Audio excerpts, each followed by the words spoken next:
आपकी नजर में इस दुनिया में सबसे बड़ा पापी कौन है, स्त्री या पुरुष? अगर आपको नहीं पता है तो इस कहानी को जरूर सुनिए। इसके बाद में आपको पता चल जाएगा कि भगवान श्री कृष्ण की नजर में सबसे बड़ा पापी कौन है, स्त्री या पुरुष। मित्रों, एक जंगल में एक तोता और मैना प्रेम पूर्वक आपस में मिलकर रहा करते थे। उनमें बहुत प्रेम था। एक दिन किसी विवाद के कारण तोता और मैना के बीच लड़ाई हो गई। तोते ने कहा कि इस संसार में सबसे बड़ी पापी और विश्वासघाती स्त्री होती है। मैना ने जवाब दिया कि इस संसार में सबसे ज्यादा पापी और विश्वासघाती पुरुष होते। वे दोनों आपस में लड़ते रहे और अपने विवाद के निदान के लिए वे भगवान श्री कृष्ण के पास गए और अपनी बात बताई। श्री कृष्ण ने तोते से कहा, तुम कैसे कह सकते हो कि संसार में स्त्री पुरुषों की अपेक्षा ज्यादा पापी और विश्वासघाती होती है? साथियों, अगर आप यह कथा सुन रहे हैं तो पूरा सुनिए। इस कथा को आधा अधूरा छोड़कर जाने की गलती मत करिएगा, क्योंकि इस पवित्र कथा को पूरा सुनने से मनचाहे फल की प्राप्ति होगी और आपको बहुत ही बड़ा ज्ञान मिलेगा। इसलिए इस कथा को पूरा सुने। आप कृष्ण भक्त हैं तो कान्हा का अनादर ना करें। तब भगवान श्री कृष्ण से तोता बोला, प्रभु, मैं आपको एक कहानी सुनाना चाहता हूँ जिससे हम सबको यह साबित होगा कि स्त्री पुरुषों की अपेक्षा ज्यादा पापी और विश्वासघाती होती है। फिर भगवान श्री कृष्ण बोले, ठीक है, तुम कहानी सुनाओ। तोता कहानी शुरू करने वाला ही होता है कि तभी माता रुक्मिणी आ जाती है और कहती है, प्रभु, मुझे भी यह कहानी सुननी है, मैं भी सुनना चाहती हूँ।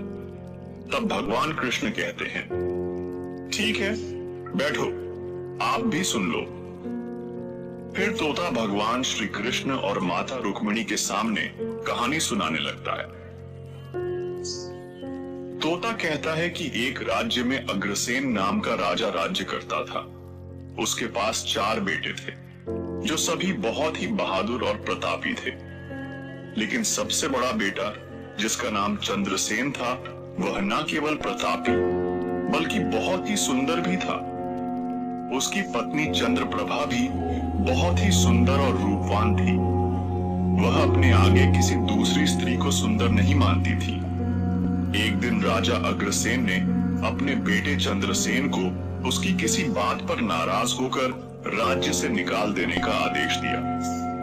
राजा का यह आदेश सुनकर के सभी इस बात से चिंतित हो गए। फिर चंद्रसेन अपने महल में गया और उदास हो गया। उधर चंद्रसेन को उदास देखकर उसकी पत्नी ने पूछा, प्राणनाथ, आप उदास क्यों हैं? आप इतने मुरझाए हुए क्यों हैं? राजकुमार होकर भी आप इतने चिंतित क्यों हैं? तब चंद्रसेन सोचने लगा कि मैंने बहुत बुरा किया है और अपनी सारी बात अपनी पत्नी को बता दी। उसी समय उसकी पत्नी मूर्छित हो जाती है। फिर दासिया ने चंद्रप्रभा पर गुलाब के पानी का छिड़काव किया। तब जाकर वह होश में आई। अब होश में आकर चंद्रप्रभा ने अपने पति राजकुमार चंद्रसेन से कहा, आप मुझ दासी को छोड़कर अन्य प्रदेश चले जाएंगे तो मैं आपके बिना कैसे जी पाऊंगी? मैं भी आपके साथ ही चलूंगी। तब राजकुमार चंद्रसेन कहता है, तुम मेरे साथ कैसे चल सकती हो?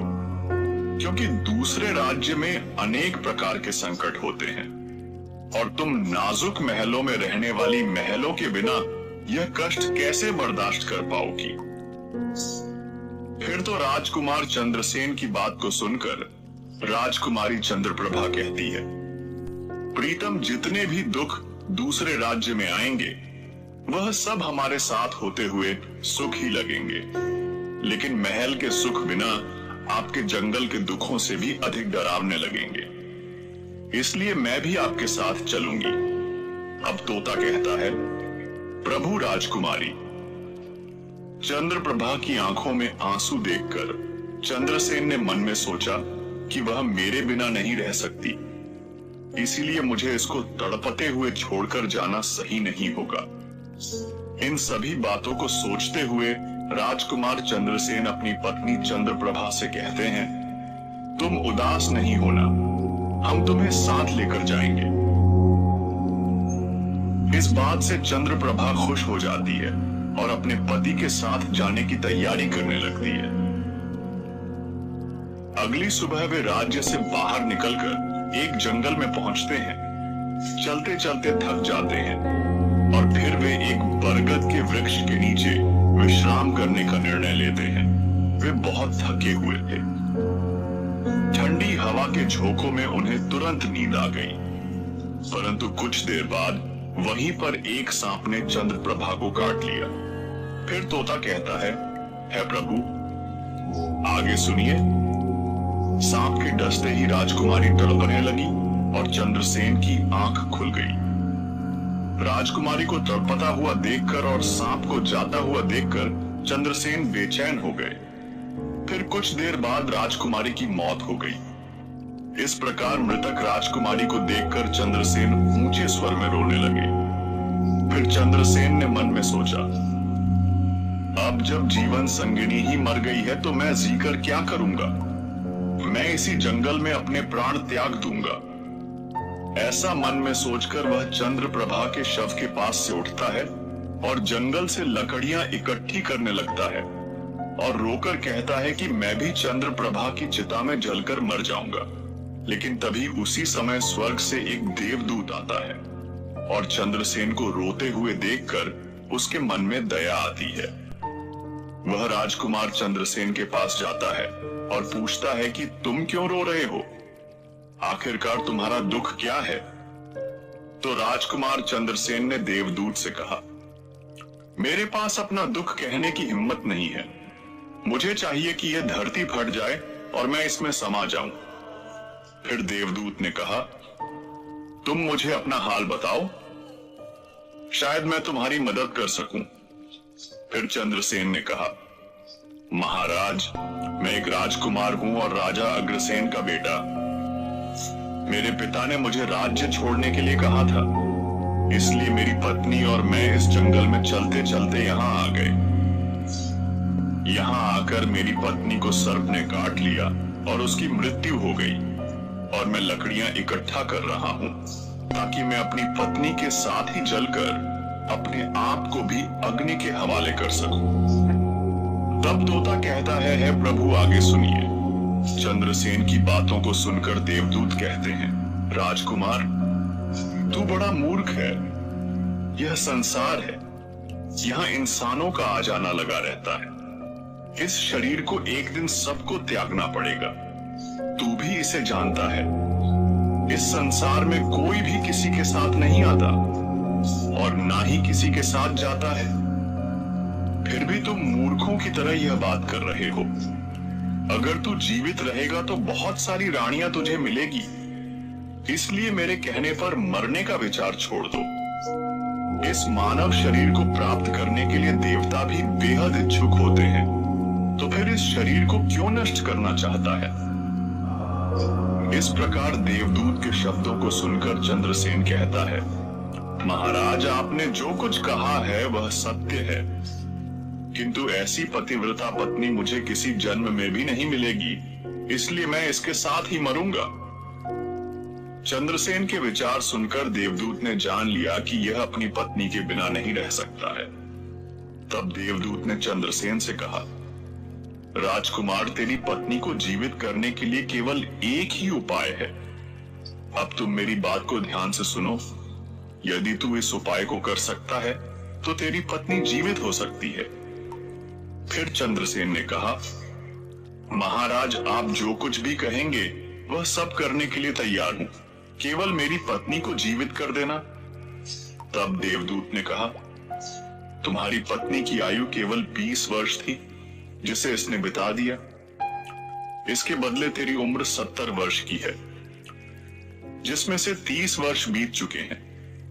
तेरे जीवन काल में 40 वर्ष अभी बाकी है, यानी तुझे 40 साल और जीने का अवसर है। यदि तू अपनी पत्नी को आधा अपने जीवन का समर्पण कर देता है तो तुम दोनों की आयु समान हो जाएगी। अगर तुम यह मान लो तो राजकुमारी जल्द ही ठीक हो जाएगी। इस तरह देवदूत की बात सुनकर राजकुमार चंद्रसेन ने कहा, मुझे मान्य है। फिर देवदूत ने चंद्रसेन के हाथ में पानी दिया और 20 वर्षों के लिए राजकुमारी के पैरों पर पानी डालने का संकल्प लिया। अब जैसे ही चंद्रसेन ने संकल्प किया कि वह जल को रानी के पैरों पर डालेगा, देवदूत ने कह दिया, पानी को पैरों पर डालने से पहले मेरी एक बात को ध्यान से समझ लो। इसमें एक गुप्त रहस्य भी है। अभी तो तुझे राजकुमारी की आवश्यकता है। तुम पानी डालकर उसको बचा सकते हो, लेकिन भविष्य में अगर राजकुमारी की आवश्यकता नहीं पड़ती है तो तुम अपने संकल्प को वापस भी ले सकते हो। और जब तुम यह संकल्प वापस लेते हो तो तुम्हारी पत्नी की तुरंत ही मौत हो जाएगी। परंतु एक बात हमेशा याद रखना, इस संकल्प को कभी वापस ले सकने की बात राजकुमारी से मत कहना, वरना तुम अपने संकल्प को वापस नहीं ले सकोगे। हमेशा याद रखना, जीवन में कुछ बातें हमेशा छुपा कर रखनी चाहिए, क्योंकि कभी कभी यह बात काम आ सकती है। फिर तो ऐसा कहकर और उस रानी के सामने ना आकर वह देवदूत जो थे अंतर्ध्यान में चले गए। चंद्रप्रभा को होश आ जाता है। तब चंद्रसेन राजकुमारी से कहता है, तुम सो गई थी और बहुत थकी हुई थी, इसलिए मैंने तुम्हें नहीं जगाया। इस प्रकार राजकुमार चंद्रसेन ने अपनी पत्नी से सारी बातें छुपा ली कि सर्प ने तुम्हें काट लिया था और तुम मर गई थी। मैंने तुम्हें फिर जीवित कैसे किया है, यह सब राजकुमार ने अपनी पत्नी से छुपा लिया। फिर तोता बोला, प्रभु। फिर वह दोनों आगे बढ़ गए। कई दिनों बाद उन्होंने एक बहुत ही सुंदर स्थान देखा। वहां पर एक भिक्षु की कुटिया थी। जब वे वहां पहुंचे तो उन्होंने देखा कि एक सुंदर युवा भिक्षु शांति से बैठकर कोई साधना कर रहा था। वे दोनों बहुत ही थके हुए थे, इसलिए वे भिक्षु के पास बैठ गए। उस समय राजकुमार ने अपनी पत्नी से कहा, राजकुमारी, हमें प्यास लगी है, हम कुएं पर जाकर पानी पी लेते हैं। अगर तुम भी प्यासी हो तो तुम्हारे लिए भी पानी ले आते हैं। तब राजकुमार की बात को सुनकर चंद्रप्रभा ने कहा, मुझे तो प्यास नहीं लगी है, आप जाइए और पानी पी आइए। इसके बाद राजकुमारी का जवाब सुनकर राजकुमार चंद्रसेन एक लंबी रस्सी लेकर कुएं की ओर जाते हैं। चंद्रसेन पानी पीने पहुंचे तो राजकुमारी चंद्रप्रभा उस भिक्षु की ओर देखती है। चंद्रप्रभा भिक्षु की सुंदरता को देखकर उस पर मोहित हो गई, अर्थात वह उसको दिल दे बैठी थी। अब वह भिक्षु से कहती है कि हे महोदय, आप तो यहाँ बहुत खुशी से रहते हैं। भिक्षु ने कहा, तुम भी मेरे साथ रह सकती हो, लेकिन तुम्हारे पति भी साथ में हैं, तो हम कैसे तुमको रख सकते हैं। इसके बाद राजकुमारी चंद्रप्रभा ने भिक्षु के सामने अपनी प्रेम लीला प्रकट की। तो भिक्षु ने कहा, मैं एक उपाय बताता हूं। तुम अपने पति को जिस कुएं में वह पानी पीने गया है उसी कुएं में धकेल देना, फिर जो होगा हम देख लेंगे। फिर भिक्षु की बात सुनकर चंद्रप्रभा ने कहा, ठीक है, मैं ऐसा ही करूंगी। अब इतनी ही देर में राजकुमार चंद्रसेन पानी पीकर राजकुमारी के पास आया तो वह कहने लगी, मुझे भी अब प्यास लग रही है, कुएं पर वापस चलकर मुझे भी पानी पिलाओ। तो राजकुमार चंद्रसेन बोला, मैंने तुमसे पहले ही पूछा था और तुमने मना कर दिया था। खैर, अगर तुमको प्यास लगी है तो मैं अभी पानी लेकर आता हूं। तब चंद्रसेन पानी लेने चला तो चंद्रप्रभा भी उसके साथ चल दी और कहने लगी, मैं भी तुम्हारे साथ चलती। बेचारा चंद्रसेन तो उसके प्रेम में पागल था।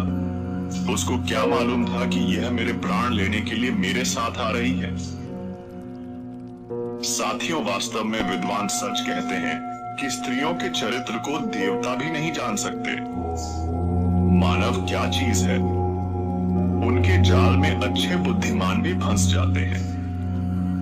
जब राजकुमार चंद्रसेन कुएं पर जाकर पानी भरने के लिए बाल्टी डालता है तो चंद्रप्रभा अपने पति यानी राजकुमार चंद्रसेन को धक्का देकर कुएं में गिरा देती है और खुद उस भिक्षु के पास चली जाती है।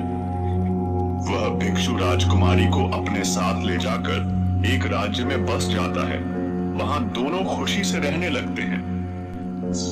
भिक्षु ने फिर चंद्रप्रभा को ऐसा नाचना और गाना सिखाया कि वह नृत्यांगना के रूप में मशहूर हो गई। धीरे धीरे वह राजकुमारी पूरे नगर में प्रसिद्ध हो गई। इस तरह चंद्रप्रभा के नृत्य और गीत के कारण उस भिक्षु के पास लाखों रुपए बन गए। राजकुमारी भी उस भिक्षु के साथ मस्ती में रहने लगी। जिस समय चंद्रप्रभा ने अपने पति चंद्रसेन को कुएं में धकेल दिया था, तब संयोग से एक जंजीर जो कुएं में लटकी थी उसे चंद्रसेन ने पकड़ लिया था और उसको पकड़कर कुएं में लटकता रहा।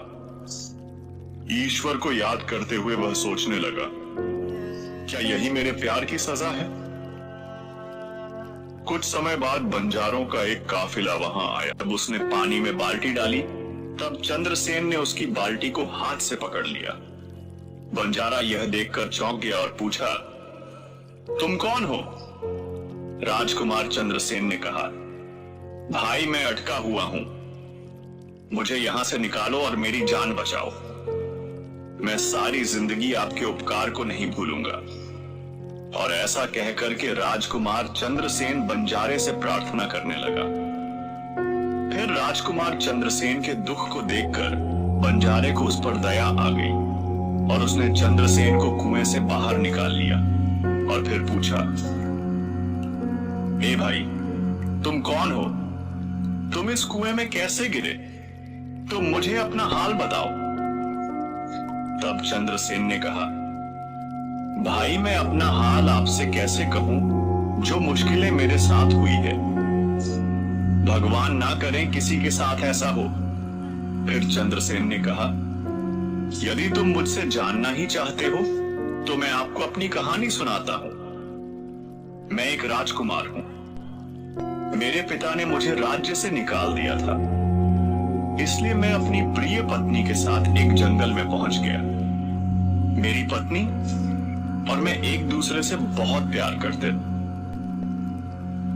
जंगल में एक सांप ने मेरी पत्नी को काट लिया, जिससे उसकी मृत्यु हो गई। मैं जब अपनी पत्नी के साथ मरने जा रहा था, तब एक देवदूत ने मुझ पर दया की और मेरी आयु के 20 वर्ष मेरी पत्नी को देने के बाद उसे पुनर्जीवित कर दिया। फिर हम उस जंगल से आगे बढ़े। कुछ दिनों बाद हम एक स्थान पर पहुंचे जहां एक भिक्षु का डेरा था। मुझे प्यास लगी, मैं पानी पीने गया। जब मैं वापस आया तो मेरी पत्नी ने मुझसे कहा कि उसको भी प्यास लगी है, मुझे भी पानी पिलाओ।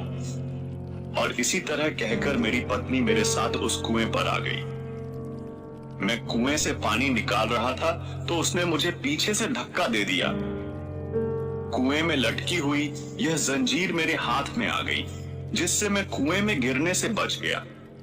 और फिर जब आप आए तो मैंने आपको आवाज दी। इसके बाद आपने मुझे कुएं से बाहर निकाला। अब तोता बोला, प्रभु इस प्रकार राजकुमार चंद्रसेन ने दुखी मन से सारा हाल उस बंजारे से कह दिया और फिर अपनी व्यथा सुनाकर चंद्रसेन चुप हो गया। उधर बंजारे ने उसकी बात को सुना और राजकुमारी की करतूत सुनकर दुखी होकर कहा कि स्त्रियों का चरित्र भगवान भी नहीं समझ सकते, तो मनुष्य कैसे समझ सकता है? ऐसा कहकर बंजारे ने चंद्रसेन के सिर पर हाथ फेरा और कहा, तुम चिंता मत करो, भगवान बड़े दयालु है, वह तुम्हारी सहायता करेंगे। फिर उसने और कहा, तुम चाहो तो हमारे साथ कुछ दिन रुक सकते हो। राजकुमार चंद्रसेन उन बंजारों के साथ रहने को सहमत हो गया। फिर उनकी सहायता से वह कुछ दिनों बाद उसी राज्य में पहुंचा जहां उसकी पत्नी चंद्रप्रभा और वह रह रहे थे। उस राज्य को देखकर उसने बंजारे से कहा, भाई मेरी इच्छा है कि तुम कुछ दिन इस राज्य में रहो। तब बंजारे ने कहा, जैसी आपकी मर्जी, मुझे कोई आपत्ति नहीं है। फिर राजकुमार चंद्रसेन जो बंजारे से विदा होकर राज्य में आया और काम की तलाश में घूमने लगा। कुछ दिनों बाद राजकुमार की मेहनत परिश्रम देखकर उसे एक बड़े व्यापारी ने अपने पास नौकरी पर रख लिया। इस तरह राजकुमार चंद्रसेन ने उस व्यापारी के पास रहना शुरू किया और बड़ी मेहनत और प्यार से अपने कर्तव्यों का निर्वाह करना शुरू किया। यह देखकर उस व्यापारी ने चंद्रसेन को बड़ा सम्मान दिया और उसे अपने यहाँ का मुनीम बना लिया। और इस तरीके से राजकुमार चंद्रसेन के दिन बड़ी खुशी खुशी गुजरने लगे। अब एक दिन नगर के राजा के यहाँ चंद्रप्रभा के नृत्य का आयोजन हुआ। राजा ने उस शहर के सभी बड़े व्यापारी और सेठों को अपने यहाँ नृत्य देखने के लिए आमंत्रित किया। जब राजकुमारी चंद्रप्रभा का नृत्य होने वाला था, शहर के सभी व्यापारी और सेठ साहूकार राजा के यहाँ पहुंच गए। चंद्रसेन, जो राजकुमारी के नृत्य और गायन की प्रशंसा सुनता था, उसने भी सोचा कि मुझे इस नृत्य को देखना चाहिए। वह भी राजा के दरबार में सेठ के साथ पहुंच गया। राजकुमारी ने अप्सरा के समान नृत्य किया और अपनी सुरीली आवाज में कई सुंदर रागों को प्रस्तुत किया। उसके गाने को सुनकर महफिल के सभी लोग आश्चर्य में आ गए और सभी ने बहुत सारे इनाम दिए। इसके साथ ही राजा से लेकर प्रजा तक सभी ने उसकी प्रशंसा की। राजकुमार चंद्रसेन ने अपने हाथ की अंगूठी निकली जिसमें हीरा जड़ा हुआ था और उस अंगूठी को चंद्रप्रभा को भेंट कर दी। इसके बाद चंद्रप्रभा ने अंगूठी को पहचान लिया और मन ही मन में कहने लगी, यह तो बहुत बड़ा आश्चर्य हो गया। मेरा पति जिंदा है और यहाँ पहुंच गया है। अब वह मुझे नहीं छोड़ देगा, इसलिए मुझे कुछ ऐसा करना चाहिए जिससे वह मारा जा सके। उसने मन में सोचा, अब मैं यहाँ के राजा को एक सुरीला गाना और नृत्य प्रस्तुत करती हूँ जिससे वह खुश होकर मुझे कुछ मांगने के लिए बोलेंगे। तब मैं राजा के आदेश से उसे मरवा दूंगी। इसके बाद राजकुमारी चंद्रप्रभा ने एक सुरीला गाना और नृत्य प्रस्तुत किया। राजकुमारी की इस बसंत की बहार को सुनकर राजा खुश हुआ। वह चंद्रप्रभा बोले, मैं तुम पर बहुत खुश हूं, तुम मुझसे क्या मांगती हो? तब राजकुमारी ने कहा, अगर आप मुझसे प्रसन्न हैं तो सबसे पहले मुझे वचन दीजिए और फिर जो कुछ मैं मांगूंगी आप मुझे वही देंगे। फिर चंद्रप्रभा ने कहा, इस सभा में मेरा एक चोर है, कृपया उसे फांसी की सजा दें। राजा ने कहा, तुम उस चोर को मेरे सामने लाओ। चंद्रप्रभा ने चंद्रसेन का हाथ पकड़ा और उसे राजा के सामने ले गई। राजा ने अपने सैनिकों को आदेश दिया कि इस चोर को जल्लादों के पास ले जाओ और इसे फांसी पर चढ़ा दो। इसी बीच चंद्रसेन का सेठ भी वहां पहुंचा। वह डरकर चंद्रसेन के पास गया और पूछा, तुमने क्या चुराया इसका, जिसके कारण वह तुझे मारना चाहती है? चंद्रसेन ने अपने मालिक से कहा, मालिक, मैंने कुछ नहीं चुराया है, बस आप इस राजा को केवल यह बता दो कि वह मेरी दो बातें सुन ले, इससे मेरी जान बच सकेगी। अब चंद्रसेन का मालिक इसे सुनकर अपने साथी व्यापारियों और साहूकारों के पास गया और सभी ने मिलकर मशवरा किया। उन्होंने कहा, मित्रों, या तो राजा न्याय करें या हम सभी इस शहर को छोड़कर कहीं और चले जाएंगे। और इस प्रकार सभी व्यापारी राजा के पास गए और कहने लगे, राजा साहब, हमारा मुनीम निर्दोष है, उसे मार देने का आपका आदेश है। वह कह रहा है कि वह अपनी दो बातें आपको कहना चाहता है, फिर भी आपको लगे कि उसने अपराध किया है तो उसे फांसी दे देंगे। लेकिन वह कहता है कि मेरे मरने से पहले राजा केवल मेरी दो बातों को जरूर सुने। फिर राजा ने व्यापारियों की बात सुनकर कहा, ठीक है, मुनीम को बुलाओ। चंद्रसेन को लेकर राजा के सामने लाया गया और राजा ने कहा, तुम जो कुछ कहना चाहते हो वह मेरे सामने कहो। तब राजकुमार चंद्रसेन ने कहा, महाराज, मैंने क्या दोष किया है जिसके कारण आपने मेरी हत्या का आदेश दे दिया है? फिर उसकी बात को सुनकर राजा ने कहा, तू इसका चोर है? चंद्रसेन ने कहा, नहीं महाराज, मैं इस कुलटा स्त्री का पति हूं जो मुझे कुएं में धकेल कर एक भिक्षु के साथ चली आई है। राजकुमारी चंद्रप्रभा ने समझ लिया कि बात बिगड़ रही है। तब राजा से कहती है, महाराज, मैं कुलटा नहीं हूं या झूठ बोल रहा है। ये कौन है? मैं इसे जानती तक नहीं। यह तो मेरा चोर है। मैं सिर्फ इतना ही जानती हूं। फिर राजकुमार चंद्रसेन ने कहा, महाराज ठीक है, अगर ये मेरी पत्नी नहीं है तो वह सब कुछ जो मैंने रास्ते में छोड़ा था वह मेरी अमानत के रूप में मुझे वापस कर दे।